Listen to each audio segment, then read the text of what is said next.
1500 বছর, প্রায় 14 কিংবা 1500 বছর পূর্বে আল্লাহ রাসূল সাল্লাল্লাহু আলাইহি সাল্লাম ভবিষ্যৎবাণী করে গেছেন। এটা এখন হুবহু মিল খাচ্ছে, মিলে যাচ্ছে।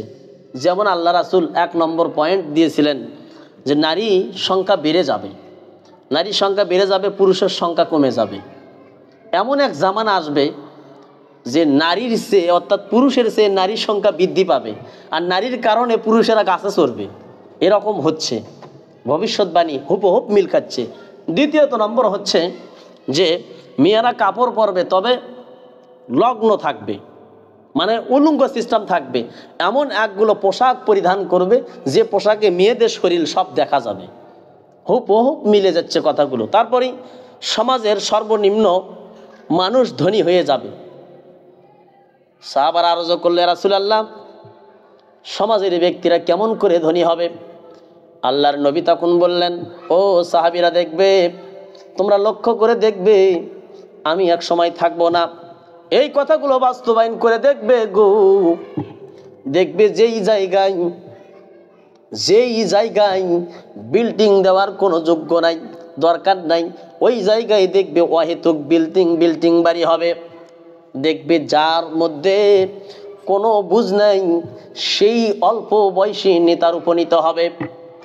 যে ব্যক্তি চাকর থাকতো, ক্রীতদাস থাকতো, কৃষি কাজ করতো, দিনমজুরি করতো, ওই দেখবেন একদিন বড়লোকের উপন্ত্রিত ধনী ব্যক্তি হয়ে যাবে। এই ভবিষ্যৎবাণীগুলো আল্লাহর হাবিব দুনিয়ার জমিনে সাহাবীদের মাঝে উপবেষ্টন করে গেলেন। এরপরে সমাজের সর্বনিম্ন ব্যক্তি ধনীর উপনীত হবে গো। তারপরে কি উঁচু উঁচু ভবন নির্মাণের প্রতিযোগিতার হার হবে। ওর আছে 3 তলা, আমার করতে হবে 4 তলা, ওর আছে 4 তলা, আমার করতে হবে 5 তলা। এইরকম করে উঁচু উঁচু ভবন তারা নির্মাণ করবে, অহেতুক দরকার ছাড়াই বেশি বেশি করে নির্মাণ করবে। এরপর যখন কোনো ব্যক্তি সত্য কথা বলবে, সত্য কথাকে মিথ্যা বলে মিথ্যাকে সত্য পরিণত করবে, মিথ্যা কথায় মিথ্যা করবে, কথায় মিথ্যা বলবে, আর মিথ্যা কথাকে সত্যর অবতীর্ণ করবে, আর সত্য কথাকে মিথ্যের আবদ্ধর মধ্যে এনে দেবে। এরপরে শুধু তাই নয়, সমস্ত কিছুই সংক্ষিপ্ত করবে তারা, সারাংশ করবে, সারমর্ম করবে। যে কোনো বিষয়গুলো সারাংশ সারমর্ম করবে। প্রশ্ন হবে, হুজুর সেই সংক্ষিপ্ত কিটা করবে? সংক্ষিপ্তটা করবে যে কোনো সিলেবাসগুলো শর্টকাট করবে।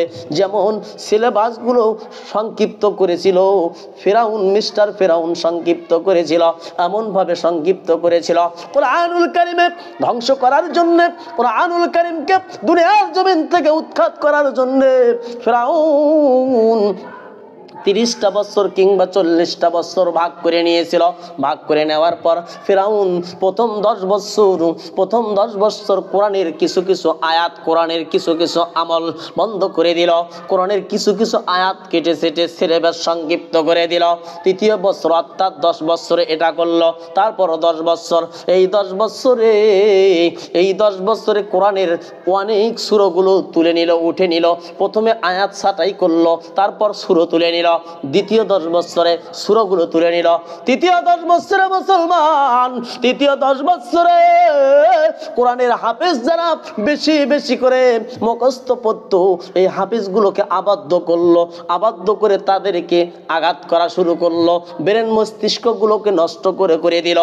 দুনিয়ার জমিনে এই কোরআনের আয়াতগুলো, কোরআনের তাফসীর, কোরআনের সূরাগুলো যেন পরে না শোনাইতে পারে, এইটা তৃতীয় 10 বছরে করলো। চতুর্থ 10 বছরে কোরআনকে নিষিদ্ধ করার কারণে, কোরআনকে অর্থাৎ মুছে ফেলার জন্যে চতুর্থ 10 বছরে এই আলেম ওলামাদেরকে ওই ফেরাউনের জামানায় যেরকম চলতো, আজের সমাজেও সেই রকম চলতো, আজের সেই সমাজেও এরকম চলতেছে, সেই রকম ওই আলেমদেরকে একা একা করে নিঃস্ব করে দুনিয়ার জমিন থেকে বিদায় করে দিল, যাতে যেন ইসলামকে না ছড়াইতে পারে, কোরআনের আলোকে হাদিসের আলোকে যেন মানুষকে বুঝাইতে না পারে, কোরআনকে মানুষের মাঝে যেন না পৌঁছাইয়া যায়। এই রকম করে প্রথম 10 বছর কোরআন শট করলো, দ্বিতীয় 10 বছর আমল তুলে নিল, তৃতীয় 10 বছর আলেমদেরকে জেলখানায় আবদ্ধ করলো, চতুর্থ 10 বছর অর্থাৎ আলেমদেরকে দুনিয়ার জমিন থেকে উৎখাত করে দিল।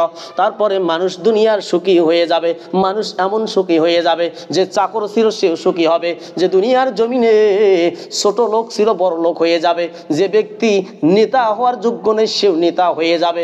এমন এমন কার্যকলাপ পৃথিবীর জমিনে আবদ্ধ হয়ে যাবে। তারপরে নারীর আওয়াজ পুরুষের তুলনায় বেশি বেশি হয়ে যাবে।